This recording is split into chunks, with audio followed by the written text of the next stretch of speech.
गर्मियां शुरू हो चुकी हैं और गर्मियों में बिजली को लेकर हाहाकार पूरे जम्मू कश्मीर में है। हालांकि इन गर्मियों के मौसम में माना भी यही जाता है कि जम्मू संभाग को बिजली की ज़्यादा ज़रूरत है, लेकिन उसके बावजूद भी जम्मू संभाग से भी और कश्मीर संभाग से भी आवाज़ें उठ रही हैं कि बार बार पावर कट्स झेलने पड़ रहे हैं और जब बिजली की सबसे ज़्यादा ज़रूरत होती है उसी समय बिजली चली जाती है। ट्विटर का, फेसबुक का, सोशल मीडिया का इस्तेमाल करके प्रोमिनेंट पर्सनालिटीज़ भी ये कह रहे हैं कि जिस समय बिजली की ज़रूरत होती है उस समय बिजली चली जाती है। हमने बिजली विभाग के अधिकारियों से बात की और ये समझने के लिए कि आखिर ये बार बार बिजली जा क्यों रही है और ये पावर क्राइसिस की सिचुएशन जो जम्मू कश्मीर में बनी हुई है ये क्यों बनी हुई है। तो सबसे पहले तो बिजली विभाग के अधिकारियों ने ये बताया कि इस समय जो पीक टाइमिंग चल रही है, यानी कि जब बिजली की सबसे ज़्यादा ज़रूरत पूरे जम्मू कश्मीर में है, वो पीक टाइमिंग सुबह का 3 बजे से लेकर 6:30 बजे तक है। उसका एक कारण ये भी है कि रमज़ान का महीना चल रहा है तो सुबह के समय सहरी का भी टाइम होता है और उसके बाद भी क्योंकि लोगों को तैयार होना है, स्कूल की तैयारी करनी है, एक बार लोग जाग गए तो बाकी तैयारियां भी करनी है, तो बिजली का इस्तेमाल होता रहता है। तो ये 3 बजे से 6:30 बजे तक अगर देखा जाए कि रिक्वायरमेंट कितनी है पूरे जम्मू कश्मीर में बिजली की, तो उन्होंने ये बताया कि 3400 मेगावाट की ज़रूरत पूरे जम्मू कश्मीर को पड़ती है, जिसमें से 1600 मेगावाट की रिक्वायरमेंट जम्मू संभाग को है और 1800 मेगावाट की रिक्वायरमेंट कश्मीर संभाग को पड़ती है इस पीक टाइमिंग में। लेकिन अब बिजली मिल कितनी रही है, और मिल इसलिए इतनी रही है क्योंकि अवेलेबिलिटी इतनी है। तो 1600 मेगावाट में से जम्मू संभाग को केवल 741 मेगावाट बिजली मिल रही है, यानी कि 859 मेगावाट बिजली जम्मू संभाग को कम मिल रही है इसी पीक टाइमिंग में। उसके अलावा कश्मीर संभाग की बात की जाए तो 1800 मेगावाट की ज़रूरत है, तो कश्मीर को 1197 मेगावाट बिजली मिल रही है केवल, वहां पर भी 603 मेगावाट बिजली कम मिल रही है इस पीक टाइमिंग पर। परसेंटेज के हिसाब से भी देखा जाए तो हालांकि जम्मू संभाग को बिजली की ज़रूरत इस गर्मी के मौसम में ज़्यादा है, ये बिजली विभाग के अधिकारी भी मानते हैं, लेकिन उसके बावजूद भी जम्मू संभाग को 53% बिजली की कमी झेलनी पड़ रही है और वहीं कश्मीर संभाग को 33% बिजली की कमी झेलनी पड़ रही है। हालांकि ये डेटा एक दिन का पर्टिकुलर टाइमिंग का डेटा है, यानी कि जो पीक टाइमिंग है उसका डेटा है, लेकिन बाकी पूरे महीने में भी अगर देखा जाए तो डेटा इसी फिगर के आसपास वेरी करता है। बिजली विभाग के अधिकारी भी बताते हैं कि जब बिजली की अवेलेबिलिटी ज़्यादा हो तो हम भी कोशिश करते हैं कि ज़्यादा बिजली जो है वो लोगों को दी जाए, लेकिन जब कटौती होती है तो अलग अलग क्लस्टर आइडेंटिफाई किए गए हैं जहां पर फिर बिजली की कर्टेलमेंट करनी पड़ती है। उसमें भी क्लस्टर्स आइडेंटिफाई किए गए हैं कि अगर 150 मेगावाट कर्टेलमेंट करनी है तो उसके लिए किन किन जगहों पर बिजली काटनी पड़ेगी, 350 मेगावाट अगर कमी है बिजली की तो कहां कहां कर्टेलमेंट करनी पड़ेगी। एक और चीज़ जो समझना ज़रूरी है वो ये कि जो इंडियन ग्रिड है, पावर ग्रिड है, वो सारा इंटरकनेक्टेड है। इस वजह से एक ही फ्रीक्वेंसी मेंटेन करना ज़रूरी हो जाता है, जिसे सेफ बैंड माना जाता है। 49.9 से लेकर 50.05 तक फ्रीक्वेंसी मेंटेन करनी पड़ती है इस ग्रिड पर, लेकिन इस समय जो सिचुएशन चल रही है जम्मू कश्मीर में उसको लेकर बिजली विभाग के अधिकारियों ने बताया कि कई बार ये जो बिजली की फ्रीक्वेंसी है, ग्रिड की फ्रीक्वेंसी है, ये 49.5 के नीचे भी जा रही है। उसका नतीजा ये निकलता है कि लोड कम करने के लिए और ज़्यादा कर्टेलमेंट करनी पड़ती है। अब ये बिजली की कमी महसूस हो क्यों रही है? वो बिजली की कमी महसूस इसलिए हो रही है कि टोटल रिक्वायरमेंट जो पूरे जम्मू कश्मीर की है उतनी बिजली मिल नहीं पा रही। बिजली मिलने के जम्मू कश्मीर में कई सारे तरीके हैं। मेजर एक तरीका है कि नॉर्दर्न ग्रिड से हम बिजली खरीदते हैं। अब नॉर्दर्न ग्रिड से जो बिजली आती है, इस समय जो मेरे पास डेटा है उसमें बताया गया कि अगर पर डे में 1235 मेगावाट बिजली आई है तो उसमें से भी जो बिजली मिलनी थी, जो डेडिकेटेड मिलनी थी, वो 1121 थी। उसमें भी ओवरड्रॉ जम्मू कश्मीर जो है वो कर रहा है।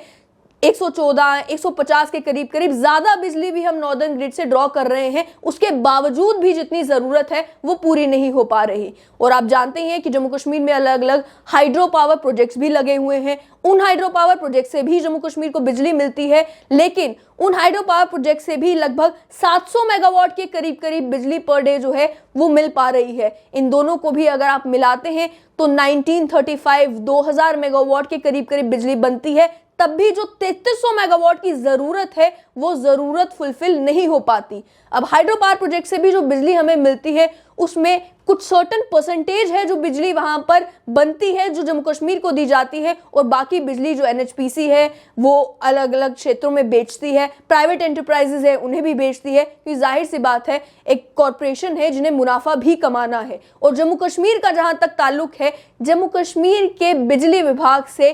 कई सारी कंप्लेंट्स पावर एक्सचेंज को भी है, एनएचपीसी को भी है, एनटीपीसी को भी है कि जो बिजली वो इस्तेमाल करता है उसके पैसे नहीं पे करता। अब ये पैसे ना पे कर पाना एक मेजर प्रॉब्लम है। मेजर प्रॉब्लम इसलिए भी है क्योंकि रेवेन्यू जितना बिजली विभाग कलेक्ट कर पाता है और जितने की वो बिजली कलेक्ट करता है, दोनों में एक बड़ा डिफरेंस है। रेवेन्यू पर आइए बात करते हैं। 2020-21 की अगर बात की जाए तो जम्मू संभाग ने 7,559 मिलियन यूनिट्स बिजली कंज्यूम की और कश्मीर संभाग ने 10,162 मिलियन यूनिट्स बिजली कंज्यूम की। लेकिन जहां बात आती है रेवेन्यू कलेक्ट करने की तो जम्मू संभाग से बिजली विभाग ने 1,450 करोड़ रुपीस रेवेन्यू कलेक्ट किया और कश्मीर संभाग से केवल 1,182 करोड़ रुपीस 2020-21 में रेवेन्यू कलेक्ट किया। आप समझें कि जहां पर बिजली का इस्तेमाल ज़्यादा हो रहा है, जहां पर बिजली की अगर गर्मियों में ज़रूरत कम भी है तब भी बिजली ज़्यादा सप्लाई हो रही है, उस संभाग से भी जो रेवेन्यू कलेक्ट हो रहा है वो जम्मू संभाग के कंपैरिजन में कम है। ये भी एक कारण है जिस वजह से बिजली की जो ज़रूरत जम्मू कश्मीर को पड़ती है वो ज़रूरत पूरी नहीं हो पाती, क्योंकि अगर बिजली 6700 करोड़ की खरीदी जा रही है तो केवल 2632 करोड़ रुपीस रेवेन्यू कलेक्शन हो रहा है बिजली विभाग का। ये बात आपको अचंभे में ज़रूर डालती है कि जिस संभाग से आपका रेवेन्यू ज़्यादा है, जिस संभाग को इस समय गर्मी में बिजली की ज़रूरत ज़्यादा है, वहाँ पर बिजली की सप्लाई कम है, लेकिन उसके बावजूद भी शोर जो है वो दूसरे संभाग से ज़्यादा है।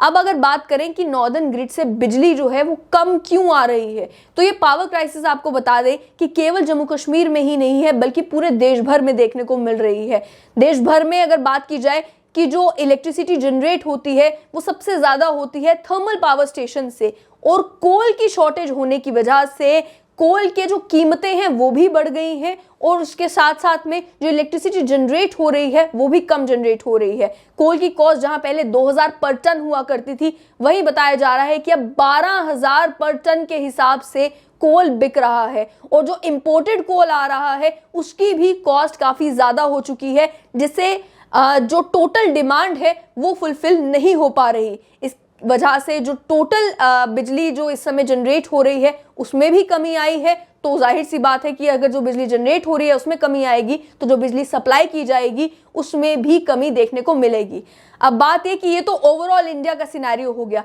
जम्मू कश्मीर में खास तौर पर ये जो दिक्कतें बिजली को लेकर आ रही हैं और ये जो रीजनल डिफरेंसेस देखने को मिल रहे हैं बिजली की सप्लाई को लेकर, इसे आखिर ठीक किस तरीके से किया जाए, कैसे ये इंश्योर किया जाए कि बिजली का जो रेवेन्यू है वो भी टाइमली कलेक्ट किया जाए और ये जो शॉर्टेजेस है वो भी मैनेज हो जाए। तो पहली बात उसके लिए कहा जा रही है कि मीटरिंग होना ओवरऑल जम्मू कश्मीर में बहुत ज़्यादा ज़रूरी है। कई सारे इलाके ऐसे अभी भी हैं जहां पर अभी तक मीटर्स नहीं लगे हुए हैं। सरकार बात कर रही है स्मार्ट मीटर्स लगाने की, लेकिन अभी तक पूरे जम्मू कश्मीर में 20 लाख रजिस्टर्ड कंज्यूमर्स हैं, जिसमें 10 लाख जम्मू संभाग में है और 10 लाख के करीब करीब ही कश्मीर संभाग में है। अगर स्मार्ट मीटर्स का भी देखा जाए तो जानकार सूत्रों से ये मालूम चला कि 6 लाख स्मार्ट मीटर्स का ऑर्डर जो है वो जम्मू कश्मीर की सरकार ने दिया है और अलग अलग इलाकों में स्मार्ट मीटर्स लग भी रहे हैं, लेकिन इन 6 लाख मीटर्स को लगने में भी 3 से 4 साल का समय लगेगा। जब तक मीटरिंग पूरी नहीं होगी तब तक ये इंश्योर कर पाना कि रेवेन्यू कलेक्शन आपका ज़्यादा हो और कंप्लीट हो, ये मुश्किल हो जाता है। उसके अलावा अगर बिजली की शॉर्टेज की बात की जाए कि अगर नॉर्दर्न ग्रिड से हमें कुछ बिजली मिल रही है, उसके अलावा हाइड्रो पावर प्रोजेक्ट्स जो हैं वहाँ से अलग अलग प्रोजेक्ट से हमें कुछ बिजली मिल रही है, तो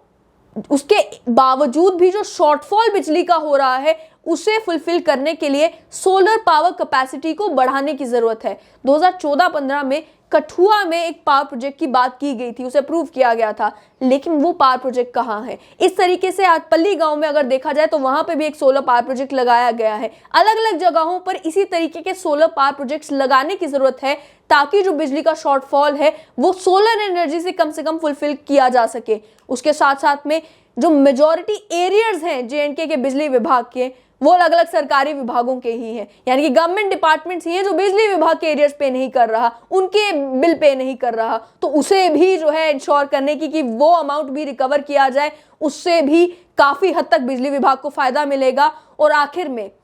पीजीडी विभाग को भी रिफॉर्म करने की, रीऑर्गेनाइज करने की ज़रूरत है, ताकि उसमें एक लीगल विंग बनाया जाए, टेक्निकल विंग बनाया जाए, लॉसेस के लिए विंग बनाया जाए और रिकवरी का एक ऐसा मैकेनिज्म तैयार किया जाए कि जो बिजली के बिल सालों से पेंडिंग रहते हैं उन्हें भी रिकवर किया जाए। आपको ये बता दें कि कानून ये भी कहता है कि किसी भी बिजली के बिल को स्टे कराने के लिए आप कोर्ट नहीं जा सकते। कोर्ट में ये नहीं कह सकते कि मेरे को बिजली का बिल ये पे ना करना पड़े या मेरे बिजली के बिल पर स्टे लगा दे। लेकिन उसके बावजूद भी जम्मू कश्मीर में कई सारे बिल्स हैं जो सालों साल पेंडिंग रहते हैं, ऐसा कैग ने अपनी ऑडिट रिपोर्ट में भी बताया है। तो इन सारी चीज़ों को मद्देनजर रखने की ज़रूरत है और उसके बाद ये बिजली विभाग के ऑफिशियल्स को इंश्योर करने की जरूरत है कि बिजली जम्मू कश्मीर के लोगों को जितनी बिजली की जरूरत है वो बिजली सप्लाई की जाए और जिस संभाग में बिजली की ज्यादा जरूरत है उस संभाग में बिजली टाइमली पहुंचे और जिस संभाग से रेवेन्यू बिजली विभाग को मिल रहा है उस संभाग में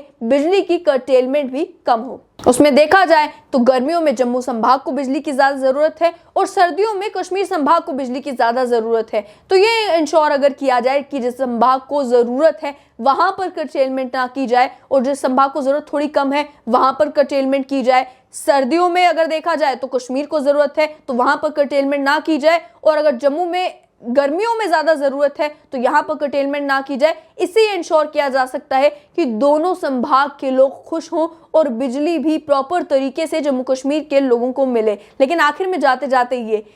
ये जो बिजली को कर्टेल करने का फैसला लिया जाता है इस पर भी ये ना सोचा जाए कि ये कोई सियासी फैसला है या कोई अलग तरीके से फैसला लिया जाता है। इसको लेकर भी हमने जब बिजली विभाग के अधिकारियों से पूछा कि आप फैसला कैसे लेते हैं कि बिजली क्यों काटनी है, कहाँ काटनी है, कैसे काटनी है, तो उन्होंने बताया कि ना ही कितनी बिजली आ रही है वो नंबर फिक्स्ड है और ना ही कितनी जरूरत पड़ जाएगी बिजली की वो नंबर फिक्स्ड है। तो इंस्टेंटेनियसली फैसला लेने की जरूरत पड़ जाती है कि लोड ज्यादा हो गया, कर्टेलमेंट करनी पड़ी तो बिजली काट दी जाती है उन एरियाज की जिन एरियाज को आइडेंटिफाई किया होता है कि यहाँ का लोड इतना है और वहां का लोड इतना है। जब ज्यादा कर्टेलमेंट करनी पड़ती है तो ज्यादा इलाकों की बिजली कटती है। तो इसमें जो फैसला है वो कुछ ही चंद सेकंडों मिनटों के अंदर बिजली विभाग के ऑफिशियल्स को खुद लेना पड़ता है। इसी वजह से ये जो डिस्पैरिटीज हैं ये देखने को मिलती हैं।